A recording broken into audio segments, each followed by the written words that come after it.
Hello दोस्तों, कैसे हैं आप लोग। स्वागत है आप सभी लोग का आप सभी के अपने चैनल सपोर्टिंग आप फार्मेसी में। दोस्तों, जैसा कि आप लोग जान रहे हैं, बी फार्मेसी 6 सेमेस्टर वालों का medicinal chemistry 3rd unit first आप लोग का चल रहा है, जिसमें कि हम लोगों ने 2 लेक्चर कंप्लीट कर लिया है। 3rd वाले लेक्चर में हम लोग स्टार्ट करने जा रहे हैं सिफेलोस्पिरिन। लेकिन इससे पहले हम लोग थोड़ा सा अपना सिलेबस देख ले रहे हैं कि इसके पहले हम लोगों ने क्या कंप्लीट कर लिया है और आज के लेक्चर में हम लोग क्या क्या कंप्लीट करेंगे। तो सभी लोग अपना सिलेबस निकाल लीजिए और जो बताने जा रहे हैं उसमें आप लोग टिक लगा लीजिए। तो मैं तो सिलेबस दे ही दिया हूँ, आप सभी लोग अपना सिलेबस निकाल लीजिए। देखिए, तो हम लोगों ने एंटीबायोटिक्स में ये पूरा कंप्लीट कर लिया था। बी लैक्टम एंटीबायोटिक्स चल रहा था, जिसमें हम लोगों ने पेनिसिलिन भी बहुत ही अच्छी तरीके से कंप्लीट कर लिया है। तो आज के लेक्चर में हम लोग कंप्लीट करेंगे cephalosporin and lactamase inhibitor and last जो है वो है मोनोबैक्टम। तो ये तीनों आज के लेक्चर में 3-4 जो है पूरा टोटली कंप्लीट कर लेंगे, सिफेलोस्पिरिन, लैक्टेमेज इनहिबिटर एंड मोनोबैक्टम। ठीक, तो आज के लेक्चर में हम लोग का पूरा beta lactam antibiotics totally complete हो जाएगा। इसके अगले वाले लेक्चर में तुरंत हम लोग स्टार्ट कर देंगे एमिनोग्लिसराइड्स। ठीक, तो चलिए स्टार्ट करते हैं बिना देर किए हुए। तो देखिए, सबसे पहले हम लोग बात करने जा रहे हैं कि सिफेलोस्पिरिन होता क्या है। ठीक, जो चीज़ स्टार्ट करने जाएंगे सबसे पहले उसके बारे में जानकारी लेंगे कि वो होता क्या है, फिर आगे पढ़ेंगे। तो देखिए, cephalosporin is a B lactam antibiotics because it is contain, क्योंकि इसमें बी लैक्टम के रिंग जो होते हैं वो होने चाहिए। वही होता है हमारा cephalosporin. Cephalosporin is a B lactam antibiotics, क्योंकि इसमें कंटेन होने चाहिए बी लैक्टम रिंग। अब बीटा लैक्टम रिंग क्या होता है, इसके बारे में मैंने कल के लेक्चर में ही अच्छी तरीके से इसको सारा पेनिसिलिन में ही बताया था कि बीटा लैक्टम रिंग क्या होते हैं और इसके स्ट्रक्चर क्या होते हैं। देखिए, मैं कल आपको यहीं पे समझा भी दिया था कि बीटा लैक्टम रिंग का यही स्ट्रक्चर टोटली होता है। ठीक, तो बीटा लैक्टम रिंग होने चाहिए, वही होता है हमारा सिफेलोस्पिरिन। तो ये तो आप लोग लिख ही लेंगे, क्योंकि जो बीटा लैक्टम रिंग होता है ये फ्यूज होता है किसके साथ, डिहाइड्रोथाइजोई रिंग। ठीक, इसके साथ ये फ्यूज होता है। अब हम लोग बात करने जा रहे हैं क्लासिफिकेशन ऑफ सिफेलोस्पिरिन। तो चलिए देख लेते हैं इसका क्लासिफिकेशन भी। तो देखिए, cephalosporin are classify into 4 different group. 4 different group में ये क्लासीफाई किए गए हैं, जो कि डिपेंडिंग होते हैं अपॉन इट्स जनरेशन सिस्टम, जो कि इसके जनरेशन सिस्टम पे ये डिपेंड करते हैं। तो इसमें कौन कौन से जनरेशन होते हैं, इसमें 4 जनरेशन होते हैं।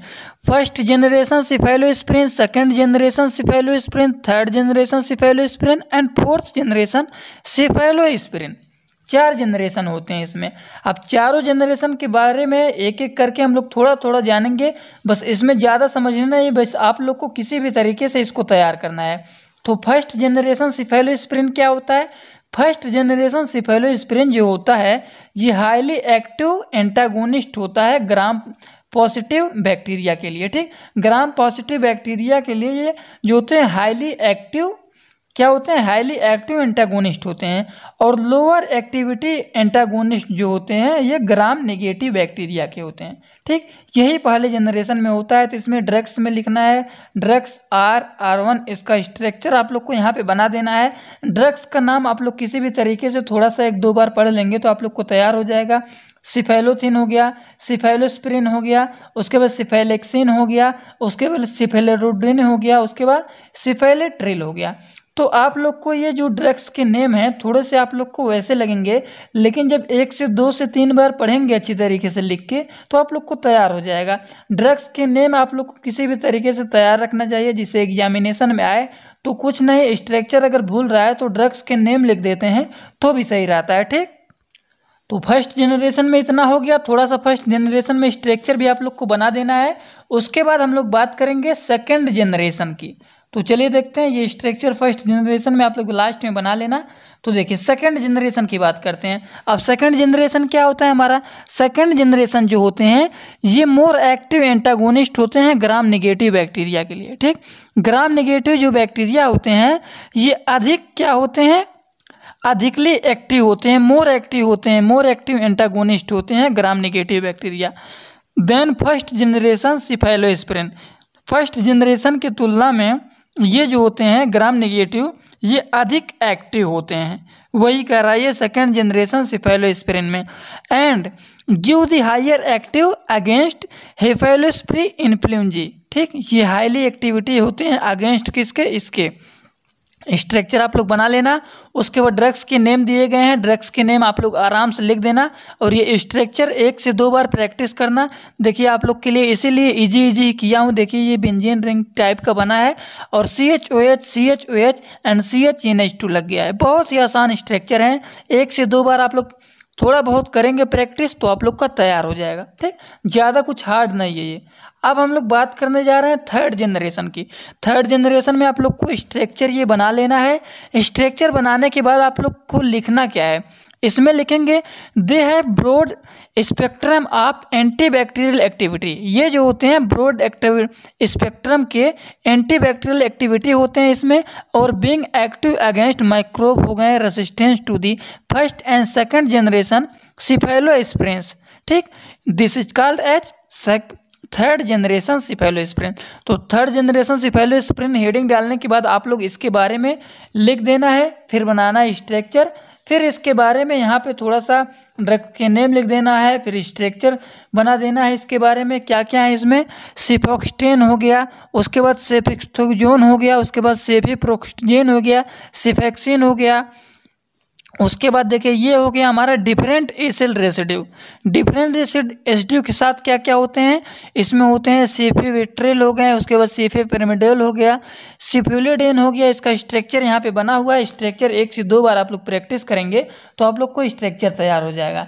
तो हम लोगों ने क्लासिफिकेशन में पहला जनरेशन, दूसरा जनरेशन और तीसरा जनरेशन, तीनों जनरेशन देख लिया। अब लास्ट जो बचा हुआ है फोर्थ जनरेशन सिफेलोस्प्रिन। तो चलिए देख लेते हैं चौथा जनरेशन भी इसका। ये जो लेक्चर आप लोग का चल रहा है सिफेलोस्प्रिन का, दोस्तों बहुत ज़्यादा इंपॉर्टेंट है। कभी कभी पूछ लेता है write the short note on cephalosporin, write the classification of cephalosporin. तो क्लासिफिकेशन पूछ लेता है, इंट्रोडक्शन पूछ लेता है। इंट्रोडक्शन में आप लोग को ऐसे ही बता देना जो मैं बताया हूँ। क्लासिफिकेशन में इसके चारों जनरेशन को लिख देना है, उसके बाद बारी बारी से उसके बारे में एक एक करके आप लोग को डिस्कस कर देना है। इजी तरीके से डिस्कस करना है, ज़्यादा हार्डली नहीं लेना है। जो एकदम आसान लैंग्वेज में बनाया हूँ उसी तरीके से आप लोग आराम से लिख देना और इसके बारे में एक एक 2 लाइन डिस्कस कर देना। जैसे देखिए हम लोगों ने लिख दिया है फोर्थ जनरेशन सिफेलोस्प्रिन। अब फोर्थ जनरेशन सिफेलोस्प्रिन क्या होते हैं, ये देता है advantage overs other the cephalosporin and ये एक्सटेंडेड होते हैं स्पेक्ट्रम ऑफ एक्टिविटी, और ये इंक्रीज करते हैं स्टेबिलिटी कहाँ से, प्लाज्मिड एंड क्रोमेस्ली से मॉडिफाई होते हैं बीटा लैक्टम एंजाइम से मॉडिफाइड होते हैं, ठीक। स्ट्रक्चर आप लोग बना लेना, इसमें 2 एग्जांपल लिख देना, सेफिफाइन हो गए एंड सेफ्रीफोम हो गए, ठीक। तो ये आप लोग स्ट्रक्चर भी बना देना। बात करने जा रहे हैं हम लोग mechanism of action of cephalosporin. तो 60 में 2 नंबर में पूछ लेता है write the mechanism of action of cephalosporin. तो मैकेनिज्म ऑफ एक्शन पूछ लेगा, साइड इफेक्ट पूछ लेगा, यूज पूछ लेगा, तो आप लोग को लिखना पड़ेगा। तो लिखना पड़ेगा तो आप लोग पढ़े रहेंगे, अच्छे से तैयार रहेगा तभी ना समझेंगे। तो मैकेनिज्म ऑफ एक्शन में क्या लिखेंगे, ये जो होता है it is similar to penicillin. Penicillin के लिए सिमिलर होते हैं। सिफेलोस्प्रिन जो होते हैं वो इनहेबिट करते हैं बैक्टीरिया के cell wall formation. Bacterial cell wall के फॉर्मेशन को ये सिफेलोस्प्रिन जो होते हैं वो इनहेबिट करते हैं। और देखिए यही सब मैकेनिज्म आप एक्शन में लिखना है आप लोग को। सिफेलोस्प्रिन जो होते हैं वो इनहेबिट करते हैं बैक्टीरिया के सेल वाल के फॉर्मेशन को, ये इनहेबिट करते हैं। सेल वाला बैक्टीरिया के जो सेल वाल होते हैं वो इसेंशियल होते हैं for their normal growth and development. Bacteria के नॉर्मल ग्रोथ और डेवलपमेंट के लिए ये इसेंशियल होते हैं सेल वाल जो होते हैं। सेल वाला बैक्टीरिया का जो सेल वाल होता है वो इसेंशियल होता है for the normal growth and development के लिए। बैक्टीरियोसाइडल एक्शंस होते हैं इसमें, ठीक। बैक्टीरियोसाइडल एक्शंस होते हैं। स्ट्रक्चर आप लोग इसके बारे में कल ही बता दिया था। पेनिसिलिन्स होते हैं, सिफेलोस्प्रिन्स होते हैं, सेल वाल होते हैं जो कि ये किल करने का काम करते हैं, ठीक। अब सिफेलोस्प्रिन का हम लोग जानेंगे side effect. Write the side effect of cephalosporin. देखिए एग्जामिनेशन में जैसे क्वेश्चन आते हैं इसीलिए मैं क्वेश्चन को भी बताते हुए चल रहा हूं, जिससे आप लोग को क्वेश्चन अगर जो बता रहा हूं वो क्वेश्चन साइड में अगर लिखते हुए चलेंगे तो दोस्तों बहुत ही अच्छा रहेगा। ठीक, वैसे भी कंप्लीट होते ही यूनिट को मैं इस यूनिट से जितने इंपॉर्टेंट क्वेश्चन बनने लायक रहेंगे सभी क्वेश्चन को साइड में छांट के लिखवा दूंगा, जिससे एग्जामिनेशन के टाइम पे आप लोग को ज़्यादा परेशान होना ना पड़े। कम से कम इंपॉर्टेंट क्वेश्चन तो जरूर पढ़ लेना। ठीक, तो देखिए साइड इफेक्ट में क्या लिखेंगे। साइड इफेक्ट में इसमें लोकल इरिटेशन होता है, रीनल टॉक्सिसिटी होता है, एंड ड्यूसलोफिल्म लाइफ इफेक्ट होता है। ठीक, इफेक्ट होता है। आप देखिए सिफाइलोस्पिरिन की यूजेज की बात कर लेते हैं, जो कि बहुत ज़्यादा इंपॉर्टेंट है। तो ये कहाँ कहाँ यूज किया जाता है, तो ये यूजफुल होता है किसके लिए, meningitis by the acting of against meningococci, pneumococci and H influenza and enteric gram negative bacilli के लिए ये यूजफुल होते हैं। एंसिफेलेक्सिन के लिए यूज किया जाता है यूटीआई में। एंसी फैक्टर के लिए ये यूज किया जाता है इन्फेक्शन। सिफैक्टर ड्रग को यूज किया जाता है किसके लिए, infection cause by H influenza. तो 2-3 यहाँ पे लिख दिया हूँ, 2-3 पॉइंट इसका यूजेज। तो यूजेज भी आप लोग इसको आराम से लिख लेना। यहाँ पे कोई भी कन्फ्यूजन अगर हो तो आप लोग कमेंट बॉक्स में ज़रूर बता देना, तो हम लोग बहुत ही अच्छी तरीके से इसके बारे में और भी कुछ समझाने की कोशिश करूँगा। क्योंकि ये मेडिसिनल केमिस्ट्री अब की बार का जो है सिलेबस, भले ही आप लोग को लग रहा है कि बड़ा है, वैसे भी सिलेबस ज़्यादा बड़ा नहीं है। बस आप लोग को ईजी तरीके से पढ़ना है। हार्डली पढ़ेंगे तो कन्फ्यूजन होगा, ईजी तरीके से पढ़ेंगे तो बहुत ही आसान लैंग्वेज में ख़त्म हो जाएगा। बहुत जल्द आप सभी लोग को नोट्स भी मैं दे दूंगा अपने टेलीग्राम ग्रुप में। ठीक, तो चलिए देखते हैं। हम लोगों ने सिफाइलोस्पिरिन टोटली कंप्लीट कर लिया। Introduction, classification, mechanism, side effect and usages, totally जितना सब कुछ है कंप्लीट कर लिया। अब हम लोग अगला बात करने जा रहे हैं बीटा लैक्टम इनहिबिटर। ठीक, तो ये क्या होता है बीटा लैक्टम इनहिबिटर, इसके बारे में आप लोग कभी पढ़ा हुआ है, नहीं पढ़ा हुआ है, तो चलिए जान लेते हैं क्या होता है। बीटा लैक्टम इनहिबिटर जो होते हैं वो एक मेडिसिन के एक ड्रग होते हैं, एक क्लास के ड्रग होते हैं। तो इसमें लिखेंगे beta lactam inhibitor are a class of medicine के एक क्लास होते हैं जो कि ब्लॉक करते हैं the activity of the beta lactam enzyme, जो कि ब्लॉक करते हैं बीटा लैक्टम एंजाइम के एक्टिविटी को। ठीक, इसी को ही हम लोग कहते हैं बीटा लैक्टमेजेज। ठीक, जो कि प्रिवेंटिव एंड डिग्रेशन होता है किसका, बीटा लैक्टम एंटीबायोटिक्स का। अब एंटीबायोटिक क्या होता है जानते हैं आप लोग। एंटीबायोटिक के बारे में लेक्चर 1 में ही हम लोग पढ़े थे कि एंटीबायोटिक क्या होता है। एंटीबायोटिक सबसे पहले कौन सा एंटीबायोटिक बना था, याद आया आप लोग को। सबसे पहला एंटीबायोटिक जो बना था वो पेनिसिलिन बना था, जो कि ऑब्टेन्ड किया गया था पेनिसिलियम नोटेटम से, जो कि किस प्लांट से बना था, टोबैको के प्लांट के द्वारा ये बनाया गया था, जिसे हम लोग कहते हैं, जिसे तंबाकू भी कहते हैं, तंबाकू को प्लांट। ठीक, टोबैको प्लांट से ये बनाया गया था। और सबसे पहले कौन बनाया था इसको, 1929 ईस्वी में हमारे अलेक्जेंडर फ्लेमिंग ने ही इसको बनाया था, जो कि हिस्ट्री में भी बताया है और कल के लेक्चर में पेनिसिलिन में भी बताया है। दोस्तों बहुत ज़्यादा जीपैट का क्वेश्चन ये है, इसीलिए मैं हर एक पार्ट में उसके बारे में डिस्कस कर रहा हूँ, जिससे आप लोग के दिमाग में एकदम अच्छी तरीके से बैठ जाए। सबसे पहले एंटीबायोटिक हमारा कौन बना था और सबसे पहला एंटीबायोटिक कौन बनाया था, किस प्लांट से बनाया था, कहाँ से ऑब्टेन्ड किया गया था, पूरा डिटेल। इसीलिए मैं हमेशा हर लेक्चर में ही डिस्कस कर देता हूँ, जिससे आप लोग के दिमाग में एक बात बैठ जाए और कभी भूलें ना आप लोग।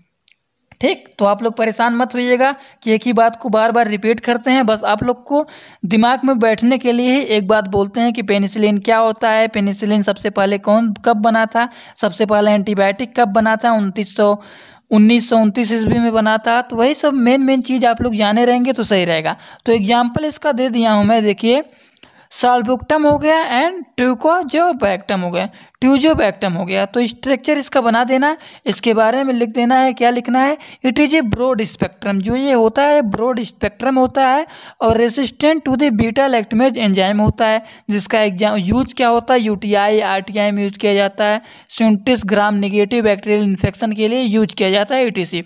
और इसका ट्यूजोबैक्टम का सबसे पहले आप लोग को स्ट्रक्चर बनाना है। देखिए write the structure of sulbactam and tazobactam. ये दोनों बहुत ज़्यादा इंपॉर्टेंट है। इसका स्ट्रक्चर दोनों का पूछ लेता है कभी कभी, तो स्ट्रक्चर आप लोग जरूर तैयार कर लेना, ठीक। यूजेज इसका लिख दिया हूँ, UTI, RTI, wound infection, post surgery infection के लिए, ये सब के लिए यूज किए जाते हैं। तो ETC करके आप लोग इतना कम से कम तैयार कर लेना, ठीक। तो आई होप इतना आप लोग को समझ में आ गया होगा। कहीं पे कोई भी किसी को कन्फ्यूजन हो तो कमेंट बॉक्स में ज़रूर बता देना। चलिए लास्ट हम लोग बात करने जा रहे हैं मोनोबैक्टम का। तो मोनोबैक्टम क्या होता है? मोनोबैक्टम के बारे में पढ़े हुए हैं कभी? नहीं पढ़े हुए हैं तो चलिए देख लेते हैं। बीटा लैक्टम रिंग का स्ट्रक्चर आप लोग को याद है कि नहीं? Right the structure of beta lactam ring. तो बीटा लैक्टम रिंग का स्ट्रक्चर पूछ लेता है तो आप लोग जरूर बना देना ये, ठीक। थायोजोडोलिन रिंग का पूछ लेता है तो ये आप लोग को बना देना है। ये दोनों रिंग आपस में अटैच होते हैं, उस साइड में जो लगा हुआ है ये दोनों अटैच होकर किसका स्ट्रक्चर बना लेते हैं? रिंग, उसका पेनिसिलिन का, ठीक। पेनिसिलिन का स्ट्रक्चर बहुत ज़्यादा इंपॉर्टेंट है। मोनोबैक्टम क्या होते हैं? मोनोबैक्टम आर मोनोसाइक्लिक एंड बैटरीसली होते हैं। मोनोबैक्टम को मोनोसाइक्लिक भी कहते हैं, जो कोई प्रोड्यूस करता है बीटा लैक्टम एंटीबायोटिक्स को, ठीक।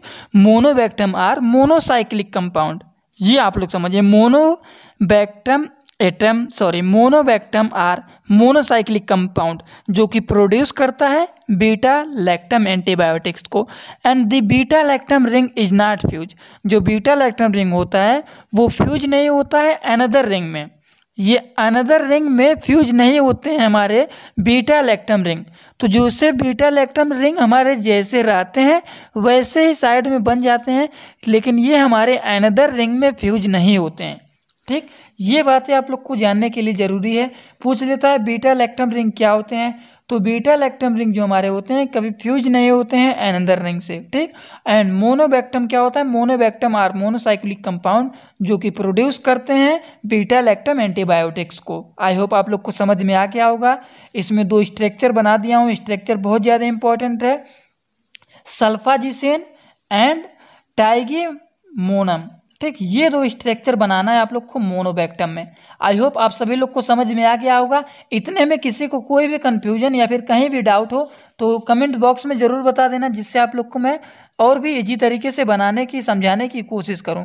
तो चलिए सिलेबस थोड़ा सा आप लोग फिर से एक बार खोल लीजिए, अपना निकाल लिया आप लोग अपना सिलेबस। तो देखिए हम लोगों ने एंटीबायोटिक्स के बारे में जितना हिस्ट्री, नामनक्लेचर जो कुछ है टोटल कंप्लीट कर लिया था। बीटा लैक्टम एंटीबायोटिक्स का भी आज द एंड हो गया है। अब हम लोग का इस यूनिट में केवल 2 चीज़ बचा हुआ है, जो कि है एमिनोग्लिसराइड्स एंड दूसरा है टेट्रासाइक्लिन्स। तो ये 2 टॉपिक बचा हुआ है। हो सकेगा तो 2 ही लेक्चर में इसको टोटली कंप्लीट कर दूंगा, ठीक। जैसे हो पाएगा उसी हिसाब से कंप्लीट करूंगा, लेकिन आप लोग ध्यान से इतना नोट्स बना लेना। हो सकेगा तो आज ही आप लोग को पूरा टोटली नोट्स शेयर कर दूंगा, ठीक। अब देखिए अगर आप लोग को वीडियो ये अच्छा लगा हो तो वीडियो को एक लाइक ज़रूर कर देना और अपने सभी दोस्तों के पास शेयर कर देना, जिससे वो भी आसान लैंग्वेज में नोट्स बनाना स्टार्ट कर दें, ठीक। तो चलिए दोस्तों, thanks for watching my video. Like, comment, share and subscribe this channel.